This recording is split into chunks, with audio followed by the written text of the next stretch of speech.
Hello everybody, how are you. आप सबसे कल हमारी बात हुई थी कि कल से हम आपको चैप्टर पढ़ाएंगे। 11th और 12th को अभी साथ में पढ़ाना है।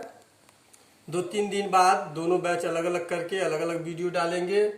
तो सबसे पहले 11th और 12th के लिए जो टॉपिक हमने चुना है उस टॉपिक का नाम है सिंथेसिस, जो 11th में भी इम्पोर्टेंट है और 12th में भी इम्पोर्टेंट है। छात्रों, हम बात करते हैं ए टॉपिक सिंथेसिस। तो वास्तव में सिंथेसिस होता क्या है? सिंथेसिस के लिए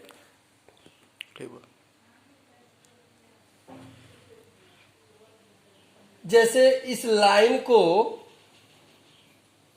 और इस दोनों लाइन को हम एक वाक्य मान लेते हैं। ये लाइन हमने खींचा है, इस लाइन को एक वाक्य मानते हैं और इस दूसरे लाइन को भी एक वाक्य मानते हैं। किसी भी वाक्य में चीजें क्या क्या होती हैं? एक सब्जेक्ट होता है, वहीं में कहीं वर्ब होता है और ऑब्जेक्ट होता है। दूसरे वाक्य में वहां भी यही चीज होती है, सब्जेक्ट होता है, वर्ब होता है और ऑब्जेक्ट होता है। तो सिंथेसिस में इन दोनों वाक्यों को मिला करके एक नया वाक्य बनाते हैं। ये नया हमारा जो वाक्य बनता है, ये वाक्य सिंपल भी हो सकता है, ये वाक्य कॉम्प्लेक्स भी हो सकता है और ये वाक्य कंपाउंड भी हो सकता है। मतलब इन दो वाक्यों को जब जोड़ करके एक वाक्य बनाते हैं तो वह वाक्य सिंपल वाक्य भी बन सकता है, कॉम्प्लेक्स वाक्य भी बन सकता है और कंपाउंड वाक्य भी बन सकता है। अब इसी प्रक्रिया को सिंथेसिस कहते हैं। मतलब यह है कि दो वाक्यों को जोड़कर, दो वाक्यों का संयोजन करके एक नए वाक्य का निर्माण करना, इसी को क्या कहते हैं? सिंथेसिस कहते हैं। बात क्लियर है कि दोनों वाक्यों को जोड़ करके जिस नए वाक्य का निर्माण करते हैं उसी को हम सिंथेसिस कहते हैं। अच्छा, अब क्या क्या चीजें इसमें इंक्लूड की जाती हैं, सम्मिलित की जाती हैं? तो वास्तव में सिंथेसिस में दो वाक्यों को जोड़ करके एक सिंपल वाक्य बनता है या फिर एक कॉम्प्लेक्स वाक्य बनता है या फिर एक कंपाउंड वाक्य बनता है। यानी दोनों वाक्यों को जोड़ने से या तो सिंपल बनेगा, कॉम्प्लेक्स बनेगा या फिर कंपाउंड बनेगा। ये जो दोनों सिंपल वाक्य हैं, इन दोनों को सिंपल, कॉम्प्लेक्स या कंपाउंड बनाते समय इस बात का ध्यान रखा जाता है कि जब दोनों वाक्यों को हम सब जोड़ रहे हैं तो जिस प्रकार की विधि लगाते हैं वैसा ही हमारा वाक्य बनता है। मतलब कि यदि सिंपल सेंटेंस की विधि लगाते हैं इन दोनों वाक्यों में तो हमारा नया वाक्य सिंपल बनता है। यदि कॉम्प्लेक्स सेंटेंस की विधि लगाते हैं तो ये हमारा वाक्य कॉम्प्लेक्स बनेगा। यदि कंपाउंड वाले नियमों को लागू करते हैं तो ये दोनों वाक्य मिला करके नया वाला वाक्य कंपाउंड बनेगा। तो इसमें 3 मुख्य हेडिंग आपको मिलेगी, मतलब 3 मुख्य नियम मिलेंगे और इन तीनों को मिला करके 20 प्रकार के नियम आपको मिलेंगे। सबसे पहली heading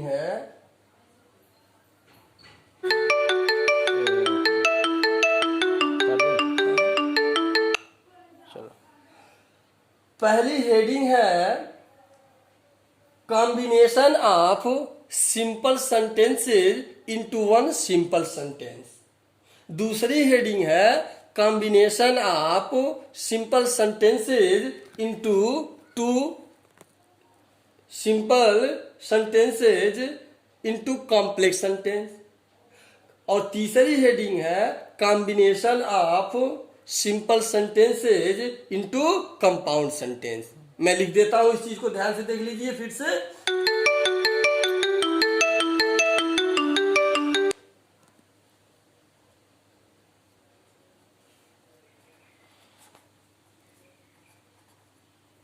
combination of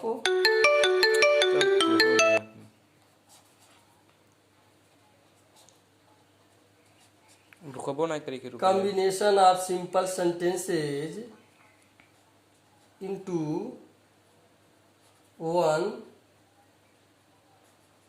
simple sentence।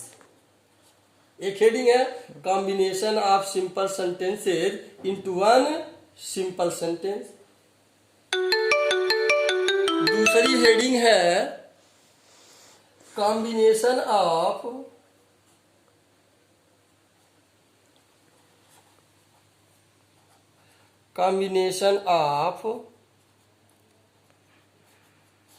simple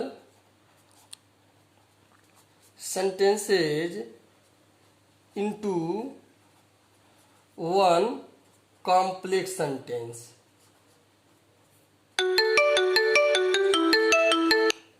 समझ में नहीं आता नहीं तब हुआ। और तीसरी हेडिंग है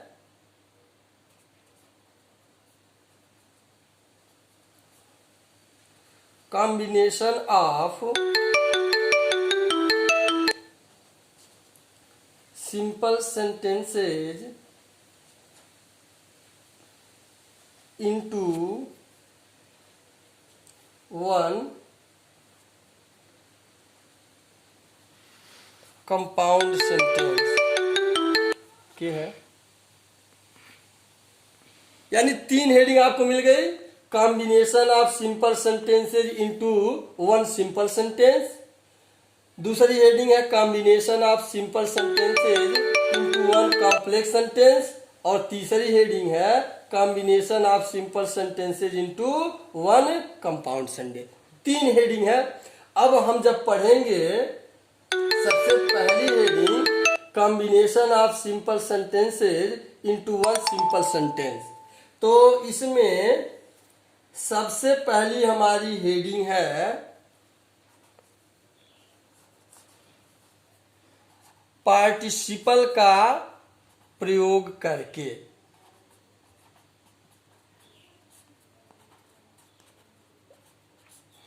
सबसे जरूरी चीज यह है कि आप सब यह ध्यान देते रहिएगा कि यह चीज न भूलें कि सिंथेसिस में आपको एक ही काम करना है कि दो या दो से अधिक सरल वाक्यों को मिला करके एक नए वाक्य का निर्माण करना है।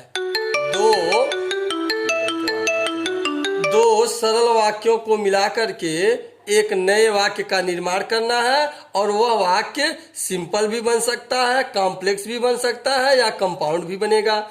यदि हम सिंपल वाले का नियम फॉलो करेंगे तो वाक्य सिंपल बनेगा, यदि कॉम्प्लेक्स वाले नियम को फॉलो करेंगे तो वाक्य कॉम्प्लेक्स बनेगा, और यदि कंपाउंड वाले वाक्य को फॉलो करेंगे तो वाक्य हमारा कंपाउंड बनेगा।